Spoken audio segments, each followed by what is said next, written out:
Panel में हमारे साथ में खास मेहमान मिस्टर किशन चौधरी जी केएम यूनिवर्सिटी से मौजूद है। बहुत बहुत स्वागत है सर आपका और जोरदार तालियों के साथ में मैं रिक्वेस्ट करूंगी सभी से कि स्वागत करें।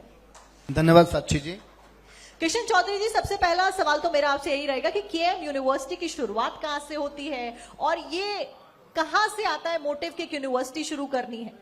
ये 2002 से मैंने शिक्षा के क्षेत्र में कदम रखा था और एक सीनियर सेकेंडरी स्कूल से लेकर आज विश्वविद्यालय तक गिरिराज जी कृपा से बना है। क्योंकि मैं पहले बहुत कम विद्यालय हुआ करते थे और मेरे क्षेत्र की बहन बेटियां पढ़ नहीं पाती थी, तो मैंने देखा कि बहुत जरूरी है कि पढ़ाई देहात में जरूर होनी चाहिए। शहर में तो हमारी बहन बेटियां पढ़ पाती हैं, लेकिन जो दूर दराज क्षेत्र है, जो ग्रामीण क्षेत्र कहलाता है, वहां पर बहन बेटियों को पढ़ने के लिए, मेरे भाइयों को पढ़ने के लिए कोई स्थान नहीं था। ये सोच करके मैंने ये स्थापना की। And what does this KM stand for? मैं चाहूंगी वो भी आप एक बार भारत 24 के दर्शकों को बताएं। क्या केएम किसके लिए? केएम का नाम भगवान कृष्ण से है, कृष्ण मोहन के नाम से है। केएम पूरा नाम कृष्ण मोहन, तो भगवान कृष्ण का नाम पहले है और पिताजी का नाम मोहन है, तो वो दोनों जोड़ दिए हैं। मेरे लिए मेरे पिताजी भी भगवान ही है, तो दोनों को भगवान कृष्ण के नाम लिया गया, बाद में पिताजी का नाम लिया। मौजूदा वक्त में कितने स्टूडेंट्स यूनिवर्सिटी? करीब 5000 बच्चे वर्तमान में अध्ययनरत हैं और बहुत अच्छा विश्वविद्यालय चल रहा है।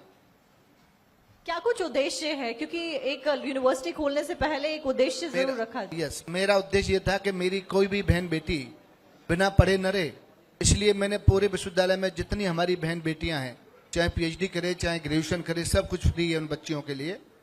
और ऐसे ही मैंने जब हॉस्पिटल खोला था तो मैंने ये सोच के खोला था कि जो हमारे तय है, बीमारियां उम्र के हिसाब से आती हैं, लेकिन खान पीन खराब होने के कारण बीमारियां कुछ उम्र से पहले भी आ जाती हैं। तो मैंने पूरे अपने जनपद में बसें चलती हैं 15-20 मेरे यहाँ से, और पूरे जनपद से जो बीमार लोग हैं उन्हें लेके आती हैं और निःशुल्क में इलाज कराता हूँ।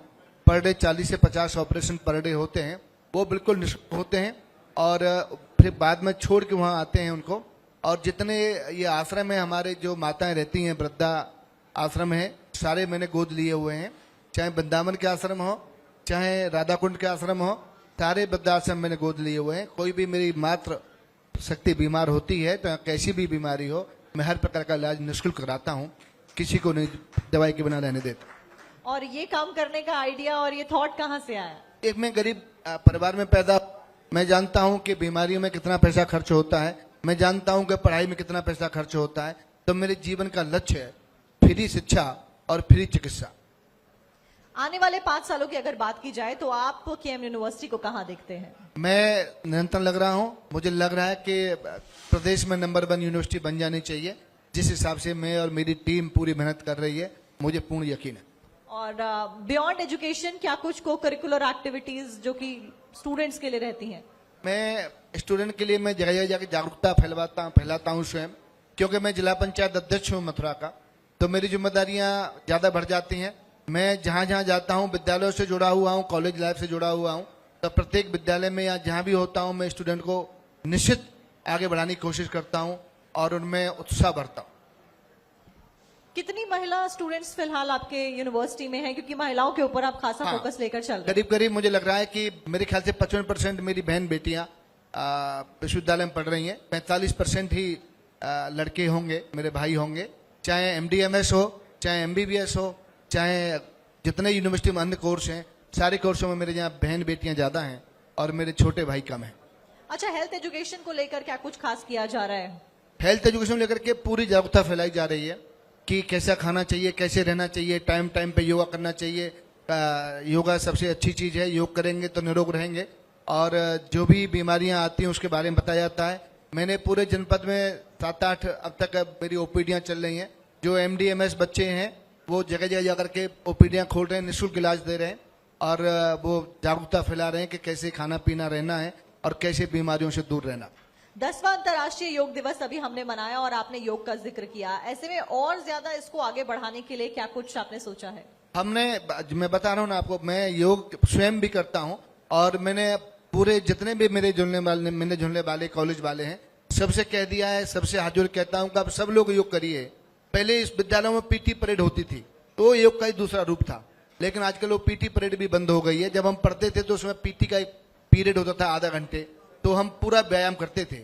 आजकल वो व्यायाम खत्म हो गया और विद्यालयों ने वो करना बंद कर दिया। मैंने कहा है कि दोबारा से वही पीटी परेड दोबारा से चालू होनी चाहिए जो पहले होती थी। अच्छा, इस बीच क्योंकि यूनिवर्सिटी आप चला रहे हैं, स्टूडेंट्स का भविष्य एक यूनिवर्सिटी से बनता है और इस वक्त मौजूदा वक्त पे सबसे बड़ा मुद्दा नीट का मुद्दा चल रहा है, उसको लेकर आपका क्या कुछ कहना है? नीट में हालांकि नहीं होना चाहिए, बहुत गलत हुआ। बच्चा बड़ी मेहनत करता है, बच्चे के बड़े सपने होते हैं और वो सपने बच्चे के नहीं होते, बच्चे के माँ बाप के होते हैं। मैं देख रहा था आज सुबह की बातें, 5 बजे मेरी मिसेज ने फोन किया बच्चे को, तो पता वो पढ़ रहा है, वो तैयारी कर रहा है, 11वीं क्लास में है, पूरी रात पढ़ा रहा, 5 बजे तक पढ़ा रहा, इसलिए पढ़ा कि पापा मुझे डॉक्टर बनना है।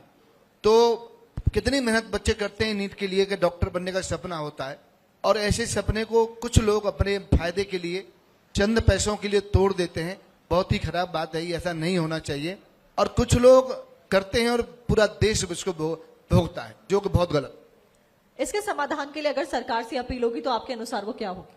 सरकार काम कर रही है और अब तो निश्चित है कि कानून भी प्रदेश में भी बन रहा है कि उनके खिलाफ केवल ये नहीं है कि एफआईआर दर्ज होगी, उनके खिलाफ कोई न कोई कानून नया बन के प्रदेश में भी आ रहा है और मुझे उम्मीद है कि देश में भी बहुत जल्दी कानून बनने वाला है, जिससे कि एक यदि ऐसा काम करेगा और उसको पनिशमेंट मिलेगा तो जो 4 करने वाले उनके आंख होंगे।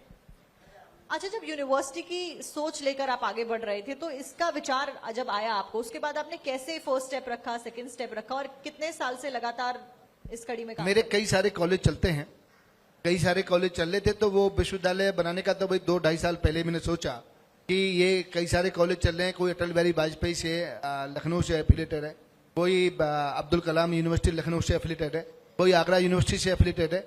तो अलग अलग ये एफिलेशन थी, तो मैं कि अपनी यूनिवर्सिटी बन जाएगी तो अपनी एक छत्र यूनिवर्सिटी से सारे कॉलेज एफिलेटेड हो जाएंगे। इसलिए मैंने विश्वविद्यालय के बारे में सोचा। मेरे कॉलेज थे तब भी बच्चे मैं फ्री पढ़ाता था, लेकिन आज मैं डंका की चोट पर कह सकता हूँ, चाहे बच्ची पीएचडी करे या एमए एमएससी करे या बीटेक करे, एमबीए करे, वो बच्ची फ्री कर सकते। अच्छा, इस बीच पॉलिटिकली देखा जाए जो कुछ हो रहा है, भारतीय जनता पार्टी तीसरी बार आई है, सरकार से आपकी क्या कुछ डिमांड होगी, खासतौर पर शिक्षा नीतियों को लेकर? देखिए, शिक्षा के बारे में तो सरकार बहुत अच्छा काम कर रही है, नई शिक्षा नीति बनी गई है। अभी यूजीसी ने निकाल दिया कि साल में 2 बार एडमिशन होंगे। अब ऐसा नहीं है कि बच्चे को पूरी साल इंतजार करना पड़े, यदि एडमिशन नहीं ले पाया तो अगले 6 महीने बाद पुनः यूनिवर्सिटी में आप इसकी भी डिग्री कॉलेज में एडमिशन ले सकता है। और मैं यदि मथुरा के बारे में बात करूं तो मथुरा में तो मैं सरकार से भी अपेक्षा करता हूं कि जब मक्का मदीना में पूरा विश्व का मुसलमान जाकर के एक साथ रह सकता है और दर्शन कर सकता है, तो ये तो ब्रज है, ब्रज में क्यों नहीं पुनः सनातनी एक साथ आकर के दर्शन कर सकता? और ये ब्रज में कोई एक मंदिर नहीं है, यहाँ तो कण कण में भगवान है और ऐसी कोई जगह नहीं जहाँ भगवान नहीं हो। पूरा ब्रज ही मंदिर है, पूरा ब्रज ही भगवान के रूप में है। इसलिए मैं चाहता हूं कि ऐसा ब्रज बने मेरा कि पूरे विश्व में इस ब्रज का नाम हो और पूरा सनातनी आराम से आके दर्शन करे और यहाँ सेवा का लाभ। यूथ को क्या मैसेज देना चाहेंगे आप, अगर अभी दें? यूथ से मैं एक ही बात कहना चाहता हूं कि जीवन मरण के अलावा ऐसी कोई चीज असंभव नहीं है जिसे आप पैदा नहीं कर सकते हो, जिसे हासिल नहीं कर सकते हो।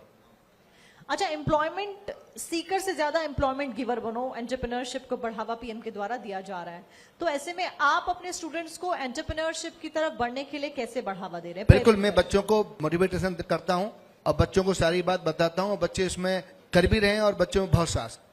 चलिए ठीक है किशन चौधरी जी, बहुत बहुत शुक्रिया आपका हमारे साथ इस खास धन्यवाद। पालन में जुड़ने के लिए। जोरदार तालियां किशन चौधरी के लिए।